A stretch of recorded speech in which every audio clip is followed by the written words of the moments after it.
P T I نے محسن نقوی اور راجہ ریاض کی تقرریوں پر سپریم کورٹ سے رجوع کر لیا۔ پاکستان تحریک انصاف نے نگران وزیر اعلیٰ پنجاب محسن نقوی کی تعیناتی چیلنج کر دی۔ پاکستان تحریک انصاف کی جانب سے محسن نقوی کی تعیناتی کو سپریم کورٹ میں چیلنج کیا گیا۔ تحریک انصاف نے بطور سیاسی جماعت اور اسد عمر نے بطور secretary P T I Mohsin Naqvi کی تعیناتی کے خلاف درخواست دائر کی۔ تحریک انصاف کی درخواست میں محسن نقوی کو بطور نگران وزیر اعلیٰ کام کرنے سے روکنے کی صدا کی گئی۔ درخواست میں صدا کی گئی کہ الیکشن کمیشن کے ممبر بابر حسن اور اکرام اللہ کی تعیناتی غیر آئینی قرار دی جائے۔ محسن نقوی کا نگران وزیر اعلیٰ تعیناتی کا نوٹیفکیشن غیر آئینی قرار دیا جائے۔ محسن نقوی کو پنجاب میں کابینہ تعینات کرنے سے روکا جائے۔ پاکستان تحریک انصاف کی درخواست میں کہا گیا کہ الیکشن کمیشن جانبدار ہے اور آئینی ذمہ داری پوری کرنے میں ناکام رہا۔ الیکشن کمیشن کی تشکیل آرٹیکل 218 کے تقاضوں پر پوری نہیں اترتی۔ درخواست میں یہ بھی کہا گیا کہ الیکشن کمیشن اپنی آئینی حیثیت کھو چکا ہے۔ الیکشن کمیشن کے خلاف مس کنڈکٹ کی کارروائی کی جائے۔ سپریم کورٹ قرار دے کر جانبدار election commission free and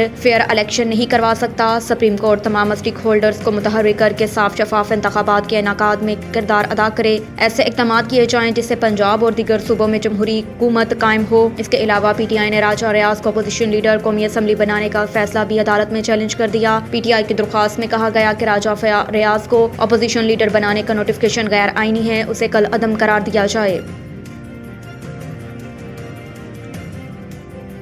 Fawad Chaudhry کے جسمانی ریمانڈ کی سزا مسترد جوڈیشل ریمانڈ پر جیل بھیج دیا گیا۔ عدالت نے پاکستان تحریک انصاف کے رہنما فواد چوہدری کے جسمانی ریمانڈ کی سزا مسترد کرتے ہوئے انہیں جوڈیشل ریمانڈ پر جیل بھیج دیا۔ فواد چوہدری کی جانب سے سرکاری ادارے کے خلاف نفرت پھیلانے کا کیس کی سماعت ڈسٹرکٹ اینڈ سیشن کورٹ اسلام آباد میں ہو رہی ہے۔ فواد چوہدری کو 2 روزہ ریمانڈ مکمل ہونے پر کمرہ عدالت پہنچایا گیا۔ فواد چوہدری کو عدالتی وقت شروع ہونے سے پہلے ہی عدالت پہنچا دیا گیا۔ بابر اوان، فیصل چوہدری، حماد اظہر، شیری مزاری اور زلفی بخاری بھی کمرہ عدالت میں موجود ہیں۔ دوران سماعت تفتیشی افسر نے کہا کہ فواد چوہدری آئینی ادارے کے خلاف نفرت کر رہے ہیں۔ فواد چوہدری بدامنی پیدا کرنے کی کوشش کر رہے ہیں۔ بیان سے الیکشن کمیشن کے ورکرز کی جان کو خطرہ پیدا کیا جا رہا ہے۔ فواد چوہدری سے مزید تفتیش کے لیے جسمانی ریمانڈ ضروری ہے۔ تفتیشی افسر نے بتایا کہ فواد چوہدری کی وائس میچنگ ہو گئی ہے۔ فوٹوگرامیٹرک ٹیسٹ لاہور سے کروانا ہے، جس کے لیے مزید جسمانی ریمانڈ درکار ہے۔ پروسیکیوشن کی جانب سے شہباز گل کیس کا حوالہ دیا گیا اور کہا گیا کہ رات 12 بجے 2 روزہ کا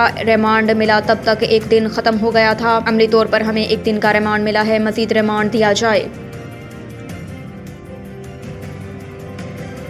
فواد کو دیر سے گرفتار کیا گیا۔ پرویز الہی کی مبینہ آڈیو لیک۔ سابق وزیر اعلیٰ پنجاب چوہدری پرویز الہی کی سابق وفاقی وزیر فواد چوہدری کی گرفتاری سے متعلق مبینہ آڈیو لیک ہو گئی۔ پرویز الہی کی مبینہ وائرل آڈیو میں انہیں کہتے سنا جا سکتا ہے کہ فواد چوہدری کو دیر سے گرفتار کیا گیا، 1 مہینہ پہلے گرفتار کر لیتے تو اسمبلیاں نہ ٹوٹتی۔ وائرل ویڈیو میں پرویز الہی نے فواد چوہدری کے لیے نازیبا الفاظ کا استعمال بھی کیا۔ واضح رہے کہ اس سے قبل کاف لیگ کے ارکان سے خطاب میں بھی پرویز الہی نے کہا تھا کہ انہوں نے بہت سمجھایا کہ ابھی کام کرنے دو، مگر خان صاحب کے قریبی لوگوں نے پارٹی کی جڑیں کاٹی۔ 4-5 قریبی لوگوں میں سے ایک پکڑا گیا، اگر وہ پہلے پکڑا جاتا تو کام ٹھیک ہی رہتا۔ بعد ازاں پرویز الہی نے اپنے بیان پر معذرت کرتے ہوئے کہا کہ فواد چوہدری کی فیملی سے ہمارے درینہ تعلقات ہیں۔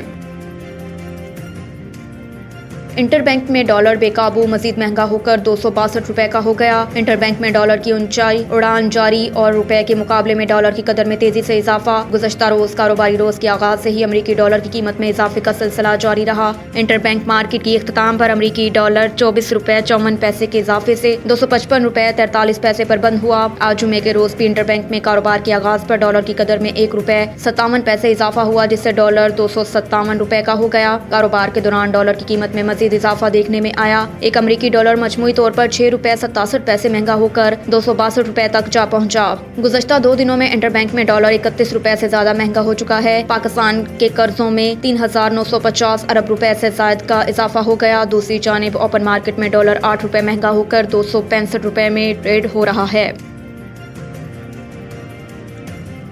پی ٹی آئی رہنما فرق حبیب کے خلاف مقدمہ درج، ڈکیتی اور ملزم کو چھڑانے کی دفعات شامل۔ فرق حبیب کے خلاف تھانہ فیروز والا میں وفاقی پولیس کے آفیسر عادل شوکت کی مدیت میں مقدمہ درج کیا گیا۔ فرق حبیب کے خلاف مقدمے میں ڈکیتی اور ملزم کو چھڑانے کی دفعات شامل کی گئیں۔ ایف آئی آر کے متن میں کہا گیا کہ ملزم فواد چوہدری کو سفری ریمانڈ پر اسلام آباد روانہ ہوتے ہوئے کالا شاہ کاکو ٹول پلازا پر کچھ لوگوں نے انٹری پوائنٹس پر گاڑیاں لگا کر راستہ روک لیا۔ ایف آئی آر کے مطابق یہ لوگ گرفتار ملزم فواد چوہدری کو چھڑوانے کی کوشش کرنے لگے۔ مذمت کے دوران ان لوگوں نے پولیس اہلکار کی یونیفارم پھاڑ دی، وائرلیس سیٹ چھین لیا۔ FIR میں کہا گیا کہ PTI کے سابق MN فرق حبیب ان لوگوں کو لیڈ کر رہے تھے۔ فرق حبیب کے ساتھ 8 سے 10 نامعلوم افراد بھی موجود تھے۔ FIR میں یہ بھی کہا گیا کہ گرفتار ملزم کو چھڑوانے اور کار سرکار میں مداخلت پر ان کے خلاف سخت قانونی کارروائی کی جائے۔